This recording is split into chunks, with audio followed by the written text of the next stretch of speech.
اعوذ باللہ من الشیطان الرجیم بسم اللہ الرحمن الرحیم سورۃ التحریم مدنیۃ وہی 12 آیہ وفیہا رکوعان یا ایہا النبی لم تحرم ما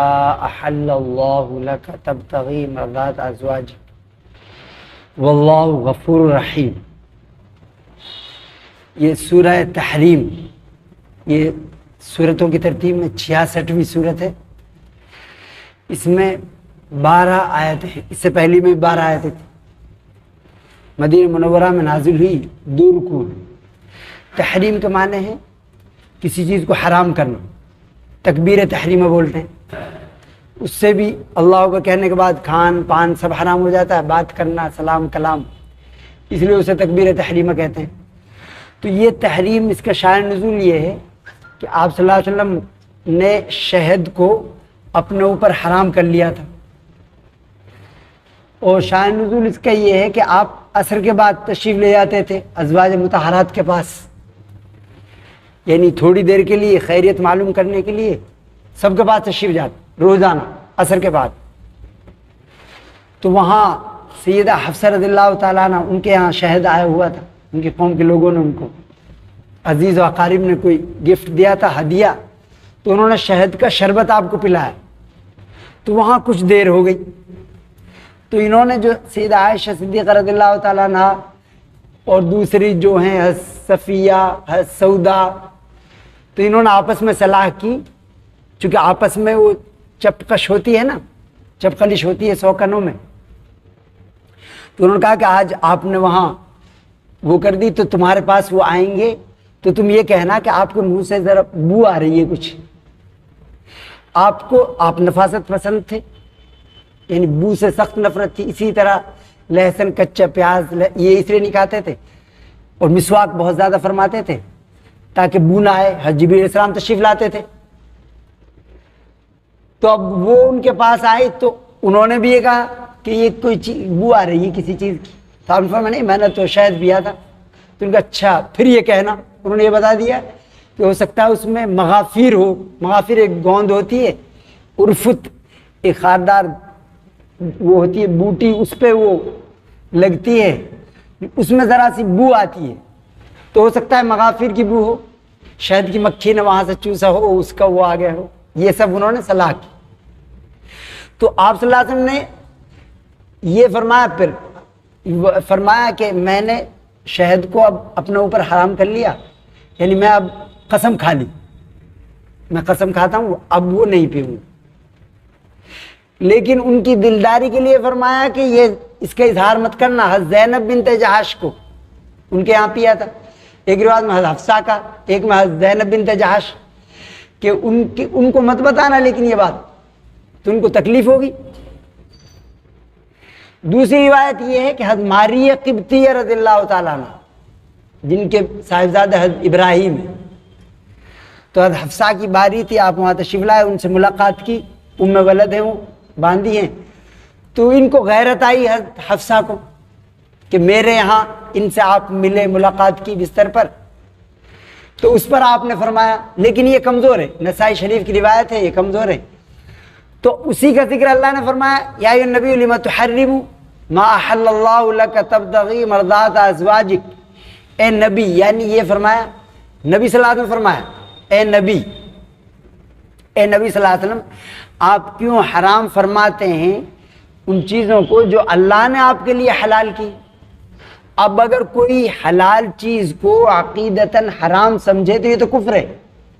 عقیدے میں سمجھے، اللہ کی جو حلال قطعی ہے اس کو کوئی حرام سمجھے عقیدے میں تو یہ تو کفر ہے، بہت بڑا گناہ ہے۔ اور اگر وہ حرام تو نہیں سمجھتا عقیدتاً، لیکن وہ عملاً ایسا کرتا ہے اور بغیر کسی مصلحت کے کرتا ہے تو پھر یہ بھی گناہ ہے۔ اور اگر کسی مصلحت کی وجہ سے کرتا ہے، یعنی عملاً عقیدتاً اسے حرام نہیں سمجھتا ہوں، لیکن عملاً اسے چھوڑ دیتا ہے، اور اس میں اس کی کچھ حکمت ہے، مصلحت ہے، جیسے یہاں تھی دل جوئی، یعنی اہلیہ کی، امہات المومنین کی دل جوئی یہاں تھی، تو یہ یہ گناہ نہیں ہے لیکن خلاف اولا ہے، یعنی بہتر نہیں ہے۔ لیکن اگر کوئی نہ تو عقیدتاً حرام سمجھتا ہے اسے، نہ عملاً، لیکن وہ دل میں یہ ارادہ کر لیتا ہے اپنے فائدے کے لیے، روحانی یا جسمانی فائدے کے لیے، کہ میں یہ چیز استعمال نہیں کروں گا، یعنی عقیدتاً حرام نہیں سمجھتا، عملاً بھی نہیں ترک کرتا، لیکن دل میں یہ سوچ لیتا ہے کہ اس سے میرا فائدہ ہوگا، اس چیز کو میں چھوڑ دیتا ہوں اپنے روحانی یا جسمانی علاج کے لیے، جو صوفیاء کرام کے بہت سے واقعات ملتے ہیں، تو وہ حرام نہیں ہے۔ تو اس میں یہ کیا کرنا، اگر ایسا کر لیا، قسم کھا لی، تو اس کا کفارہ دینا ہے، وہ کام تو کرنا ہے، اس کا کفارہ آپ نے بھی کفارہ ادا کیا، اور کفارے کی وہ شکلیں، اگر آدمی قسم توڑ دے تو اس کا کفارہ کہ 10 غریب مسکینوں کو کھانا کھلائے، یہ ان کو کپڑا پہنائے، یہ غلام آزاد کرے، اور یہ نہیں کر سکتا تو پھر وہ 3 دن کے روزے رکھے، اس کا ذکر 7ویں پارے میں ہے۔ تو آپ نے جو سب سے مشکل کام ہے غلام کو آزاد کرنا، وہ کیا، ایک غلام آزاد کیا، کفارہ ادا کیا آپ نے، پھر آپ ان سے ملیں۔ تو اسی کو فرمایا، یا نبی لما تحرم ما احل اللہ لک تبتغی مرضات ازواجک، اے نبی پاک صلی اللہ علیہ وسلم، آپ ان چیزوں کو کیوں حرام فرماتے ہیں جو آپ کے لیے اللہ نے حلال کی ہے، یعنی نبی کو بھی یہ اختیار نہیں ہے کہ اللہ کی حلال کی ہوئی چیز کو وہ اپنی طرف سے حرام کر لے۔ تبتغی مرضات ازواجک، اپنی بیویوں کی خوشی کی خاطر، واللہ غفور رحیم۔ اور اس میں چونکہ یہ گناہ تو نہیں تھا، یہ خلاف اولا تھا، بہتر نہیں تھا، چونکہ عقیدتاً تو آپ نے اسے حرام نہیں کیا تھا، دل میں بس یہ کہ ان کی بو کی نفاذ پسندی کی وجہ سے یہ فرمایا تھا، تو اللہ نے فرمایا اس میں گناہ کا شائبہ، اس لیے فرمایا اللہ غفور رحیم، اللہ معاف کرنے والا ہے، بے پناہ رحم کرنے والا ہے۔ قد فرض اللہ لکم تحلت ایمانکم، یقین اللہ تعالیٰ نے تمہارے لیے اپنی قسموں کو کھولنے کا طریقہ بتا دیا، متعین کر دیا۔ قسموں کو کھولنے کا طریقہ یہ ہے کہ کفارہ ادا کر دے، تو یہ، لیکن اگر بیوی پہ کوئی قسم کھا لے کہ بیوی میرے اوپر حرام ہے، اب اگر اس کی مراد یہ ہے طلاق، تو طلاق ہو جائے گی، لیکن طلاق نہیں ہے، اگر اس نے اس سے طلاق مراد نہیں لی تو وہ حرام نہیں ہوگی، پھر طلاق نہیں ہوگی۔ قد فرض اللہ لکم تحلت ایمانکم واللہ مولاکم وہو العلیم الحکیم، اللہ تعالیٰ تمہارا مالک ہے، کارساز ہے، اور وہ ہر چیز کو جاننے والا ہے، سب سے بڑا حکمت والا ہے۔ وَإِذْ أَسَرَّ النَّبِيُّ إِلَىٰ بَعْضِ أَزْوَاجِهِ حَدِيثًا، اور وہ وقت یاد کرو جب نبی پاک صلی اللہ علیہ وسلم نے اپنی ایک اہلیہ سے بھید کی بات بتائی، راز کی بات بتائی، یہی فرمایا کہ یہ بتانا مت کسی اور کو، یعنی ان کو تکلیف ہوگی اس بات سے کہ شہد نہ پیئیں گے آپ صلی اللہ علیہ وسلم، کیونکہ جب آپ دوبارہ تشریف لے گئے تو آپ نے کہا میں نہیں پیوں گا، تو ان کو تکلیف ہوئی، یہ کیا بات ہے؟ تو آپ نے فرمایا کہ یہ ان کی دلجوئی کی خاطر کہ ان کو تکلیف ہوگی تو تم یہ بات بتانا مت کسی کو۔ انہوں نے دوسرے کو بتا دی، حضرت حفصہ نے حضرت عائشہ صدیقہ کو بتا دی، تو اس کا ذکر فرمایا اللہ نے کہ نبی پاک صلی اللہ علیہ وسلم نے اپنی ایک اہلیہ سے ایک راز کی بات کی، اور یہ جو راز ہوتے ہیں، راز کی بات، المجالس بالامانہ، نبی پاک صلی اللہ علیہ وسلم کا راز تو سب سے اہم ہے، چونکہ آپ صلی اللہ علیہ وسلم اس مقام پر تھے، وہاں منافقین بھی رہتے تھے، یہود بھی رہتے تھے، اور سازشوں کا گڑھ تھا وہ، تو آپ کا راز فاش ہونا، آپ اس ریاست کے امیر تھے اور اس امت کے نبی تھے، ان کا راز فاش ہونا تو وہ خطرے سے خالی نہیں، وہ ریاست خطرے میں پڑ جائے گی۔ لیکن عام مسلمان کا بھی راز فاش، مجلس کی باتیں وہ راز، وہ امانت ہوتی ہے، ان کو بتائے نہیں بغیر اجازت کے کسی کو، تو اسی طرح مخبری کرنا مسلمانوں کی کتنا بڑا گناہ ہوگا، یعنی جب ایک مجلس کی باتیں امانت ہیں، وہ کسی کو بتا نہیں سکتے، اور راز فاش کرنا گناہ کی بات ہے۔ اب اگر وہ کوئی باقاعدہ پیسے لے کے مخبری کرتا ہے تو کتنی بڑی گناہ کی بات ہے۔ تو یہاں اس پہ تنبیہ فرمائی، اس راز فاش کرنے پر ازواج مطہرات کو، جو اس امت کی سب سے بہترین خواتین ہیں۔ وَإِذْ أَسَرَّ النَّبِيُّ إِلَىٰ بَعْضِ أَزْوَاجِهِ حَدِيثًا فلما نبأت بھی، جب انہوں نے وہ راز کی بات بتا دی، وَأَظْهَرَهُ اللَّهُ عَلَيْهِ، اور اللہ نے آپ کو اطلاع دے دی، جبرائیل علیہ السلام نے کہ انہوں نے راز فاش کر دیا، یہ بات دوسری کو بتا دی، عَرَّفَ بَعْضَهُ وَأَعْرَضَ عَنْ بَعْضٍ، تو آپ صلی اللہ علیہ وسلم نے کچھ کا ان کے سامنے ذکر کیا، کچھ کو ٹال دیا، یعنی ان کی دلجوئی کے لیے، حسن اخلاق کی وجہ سے، کہ ایسا نہ ان کو تکلیف ہو کہ بھئی وہ راز فاش کر دیا تھا آپ نے، تو کچھ حصے کو تو بتایا، کچھ کو نہیں بتایا آپ نے، جو حسن اخلاق کے اعلیٰ مقام پر تھے آپ، وَإِنَّكَ لَعَلَىٰ خُلُقٍ عَظِيمٍ، آپ فرمایا کہ حسن اخلاق کے آپ چوٹی پر بلند مقام پر ہیں۔ فَلَمَّا نَبَّأَهَا بِهِ، جب آپ نے ان کو بتایا کہ یہ راز فاش کیوں کیا تم نے، قالت من انباک ھذا، تو ام المومنین نے کہا کہ آپ کو یہ بات کس نے بتائی؟ ان کا وہ تو شریک معاملہ تھی، وہ تو بتا نہیں سکتی، یہ کس آپ کو کس نے بتایا یہ بات؟ من انباک ھذا، قال نبانی العلیم الخبیر، آپ نے فرمایا کہ مجھے سب کچھ جاننے والے اور ہر چیز سے باخبر اللہ نے بتائی یہ بات کہ تم نے راز فاش کر دیا۔ ان تتوبا الی اللہ، اور پھر تنبیہ فرمائی ہوں یہ کہ اگر تم توبہ نہیں کرو گی، تو اس میں فرمایا اگر تم دونوں توبہ نہیں کرو، دونوں فرمایا، نام نہیں لیا ان کا۔ ابن عباس رضی اللہ عنہ فرماتے ہیں کہ میں، وہ چونکہ قرآن کے سب سے بڑے مفسر حب القرآن ہیں، اور وہ علم کی خاطر ایسا کرتے تھے، بچے تھے آپ صلی اللہ علیہ وسلم میں 14-15 سال کے تھے، تو وہ علم حاصل کرتے تھے، اور بڑے بڑے جو صحابہ ہیں ان کے دروازے پر وہ چلتی رہتی، وہ تو گرم ہے، عرب جو ہے حجاز بہت گرم ملک ہے، تو وہاں چادر اوڑھ کے بڑے تھے، وہ آندھی واندھی چلتی رہتی، ان کو تکلیف نہیں دیتے کہ وہ جب آئیں گے نماز کے لیے پھر ان سے مسئلہ معلوم کر لوں، اس طرح علم سیکھا انہوں نے۔ تو وہ چونکہ بڑے شائخ تھے، انہوں نے کہا کہ یہ جو اللہ نے فرمایا تم دونوں اگر توبہ نہیں کرو گی، یہ دونوں کون ہیں؟ تو انہوں نے کہا میں پوچھتا ہوں حضرت عمر رضی اللہ تعالیٰ عنہ سے، کیونکہ حضرت عمر رضی اللہ تعالیٰ عنہ کی ہیبت تھی، یعنی ہر آدمی جرأت نہیں کرتا تھا ان سے پوچھنے کی، کیونکہ ایک بار مجھے موقع مل گیا، وہ حج پہ تشریف لے گئے، میں بھی ساتھ میں تھا، اور وہ استنجے کے لیے گئے تو میں فوراً لوٹا لے کے پہنچا وضو کے لیے، میں نے وضو کرایا، اور وضو کراتے وقت میں نے یہ بات پوچھی، یعنی علم کے کتنے شیدائی تھے وہ، تو انہوں نے، میں نے پوچھ لی کہ یہ جو تتوبہ میں ہیں جو دو، یہ کون ہیں دو؟ تو آپ نے فرمایا افسوس، امام زہری فرماتے ہیں اس بات فرمایا کہ ارے تمہیں یہ نہیں پوچھنی چاہیے، یعنی یہ چونکہ حفصہ ان کی بیٹی ہے، دوسری حضرت عائشہ صدیقہ رضی اللہ تعالیٰ عنہ، امام زہری فرماتے ہیں اس پر ان کو، لیکن چونکہ علم کی بات ہے وہ کتمان نہیں، چھپانی نہیں ہے، وہ بتانی، اس لیے ان کو بتایا، پھر تفصیل سے بتایا انہوں نے کہ حضرت عائشہ صدیقہ حضرت حفصہ رضی اللہ تعالیٰ عنہ، اور پھر واقعہ بتایا کہ ہم جب مکے میں رہتے تھے تو ہماری ازواج جو بیویاں ہیں وہ ہمارے سامنے زبان نہیں کھولتی تھی، لیکن ہم جب ہجرت کر کے مدینہ پہنچے تو انصاریوں کی جو بیویاں ہیں ان پر غالب تھی، تو ایک دن میں وضو کر رہا تھا، میں نے کوئی بات کی تو میری بیوی نے پلٹ کر مجھے جواب دیا، مجھے حیرانی ہوئی کہ یہ تم نے جواب دیا، ان کا کہ تمہیں حیرانی اس پر ہو رہی ہے، ارے آپ صلی اللہ علیہ وسلم کو بھی وہ جواب دیتی ہیں پلٹ کر ان کی بیویاں، اچھا اب تو میں اپنا مسئلہ تو بھول گیا،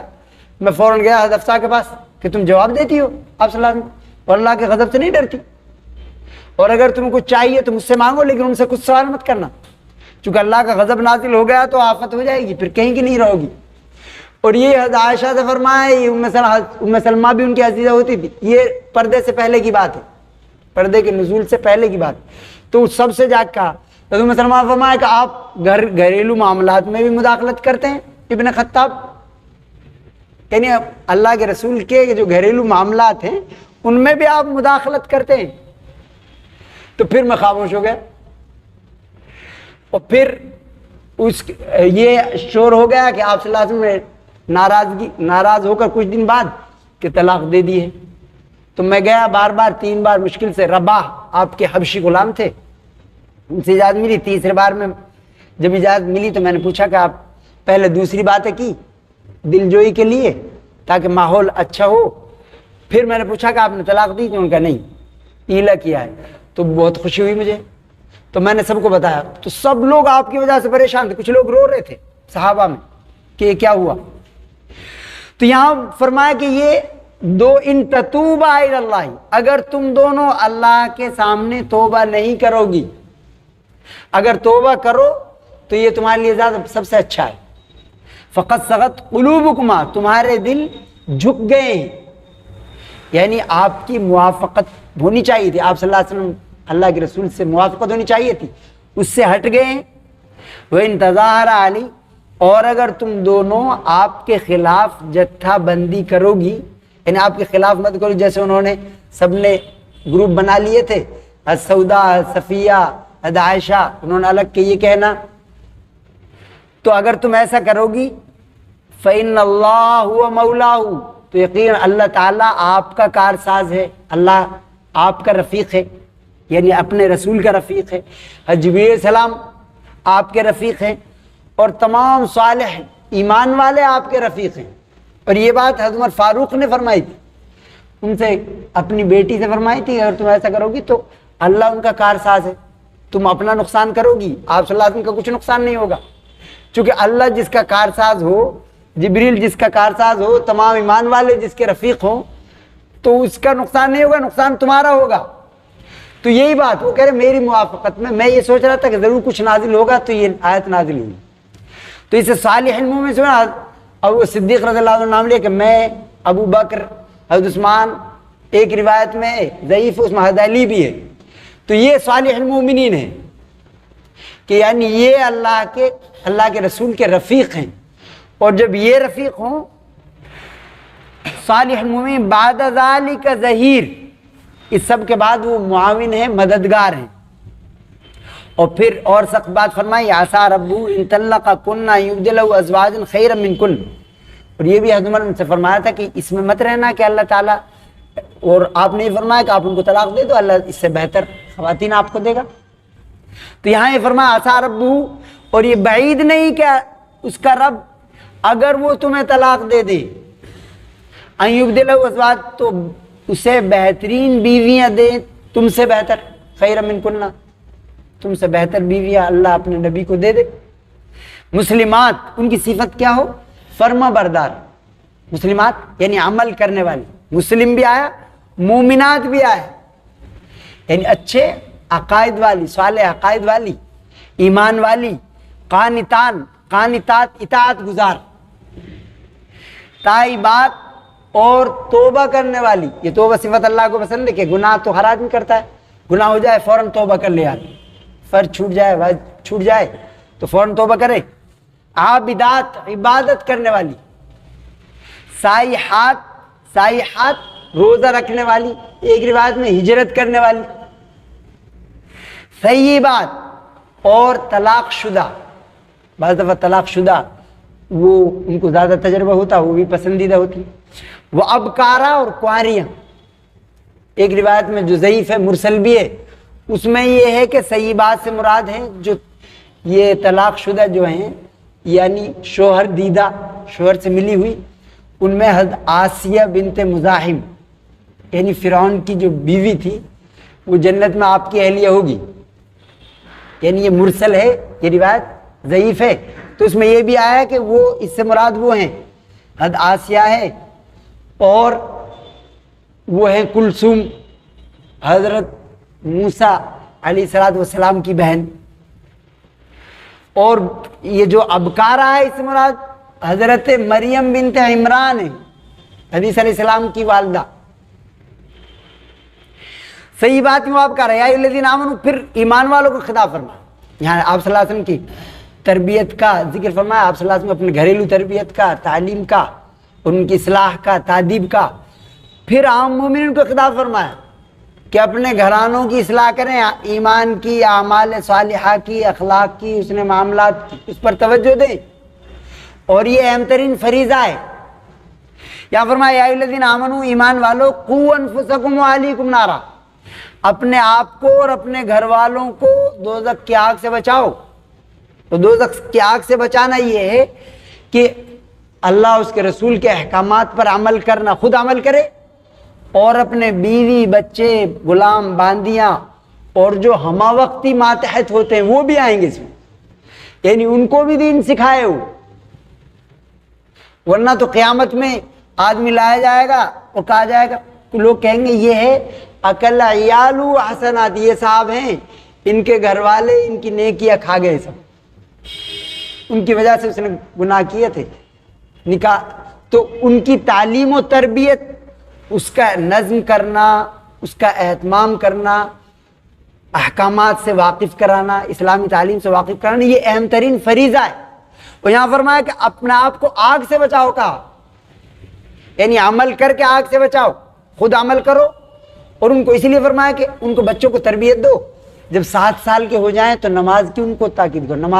نماز کے لیے کہو. مروا اولادکم بالصلاۃ، اپنے بچوں کو نماز کی کہو، بیوی بچوں کو جب وہ 7 سال کے ہوں اور جب 10 سال کے ہو جائیں تو پھر تنبیہ کرو، پٹائی کرو. اسی طرح نماز کے لیے، روزے کے لیے، سب یعنی تعلیم و تربیت، حسن اخلاق کے لیے. اس طرح اگر بچہ پیسہ اگر پھاڑ دے، اس سے تنبیہ کرے کہ بھئی ایسا نہیں کرنا چاہیے، نقصان کیا تم نے. لیکن اگر وہ نماز چھوڑ دے، کسی کو بڑے کو گالی دے، تو اس پہ اس کی پٹائی کرے تاکہ اسے پتہ چلے کہ یہ زیادہ اہم ہے، اسے سکھائے، تعلیم و تربیت اس کی کرے. تو یہاں فرمایا یا الذین آمنوا قوا انفسکم وعلیکم نارا وقودها الناس والحجارہ، جس کا ایندھن انسان اور پتھر ہوں گے. ایک روایت میں گندھک کے پتھر. یہ ایک مرسل روایت ہے کہ اس کی جب تلاوت کی تو ایک صاحب نے پوچھا آپ کے صحابہ میں سے اللہ کے رسول، اس کے جو وہ ہیں پتھر، وہ یہی پتھر ہوں گے دنیا کے پتھر؟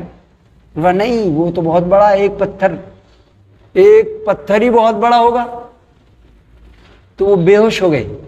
وہ صحابی یہ سن کر بے ہوش ہو گئے. تو آپ نے دیکھا ان کا دل دھڑک رہا تھا. پھر ان سے کہا لا الہ الا اللہ پڑھو، اور ان کو خوشخبری سنائی جنت کی. تو دوسرے صحابہ نے پوچھا اللہ کے رسول یہ صرف ان کے لیے خاص ہے یا سب کے لیے ہے؟ انہوں نے ان کے لیے خاص ہے، چونکہ اللہ نے فرمایا جو اما من خاف مقام ربہ ونہى النفس عن الہوى فإن الجنۃ ہی المأوى، کہ جو اپنے رب کے سامنے جواب دہی سے ڈر گیا تو اس کا ٹھکانہ جنت ہے. یہاں فرمایا وقودها الناس والحجارہ، علیہ ملائکہ غلاظ شداد،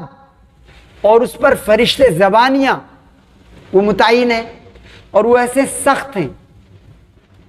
اور مضبوط طاقتور ہیں. یہاں تو ایسا رشوت لے کے یہ رحم کھا کر ترس کھا کر چھوڑ دیں، کبھی وہ